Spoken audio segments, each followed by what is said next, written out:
আসসালামু আলাইকুম। Positive verbs নিজন্ত ক্রিয়া, এমন ক্রিয়া রয়েছে যেটা দ্বারা কাজ করা বোঝায় যে সেটা নিজেই করা হয়, যেমন আই প্লে আমি খেলি, আই রিড আমি পড়ি। কিন্তু এই কাজটা অন্যকে দিয়ে করানো হয়, মানে একজন অন্যকে দিয়ে করাবে, কিন্তু করবে হলো ওই ব্যক্তিটা, দ্বিতীয় ব্যক্তি। যেমন লার্ন মানে হলো শেখা, যেমন আই লার্ন আমি শিখি।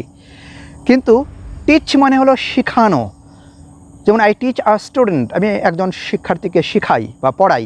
তার মানে টিচার স্টুডেন্টকে টিচ করা মানে আমি শ্রম দিলাম তার উদ্দেশ্যে, কিন্তু শিখলো হলো সে, এই টিচটা।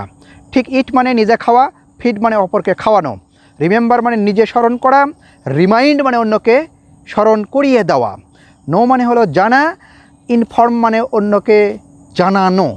তো এই যে অন্যকে দিয়ে যে কাজ করানো হয় এগুলো হলো পজিটিভ ভার্বস। Thank you.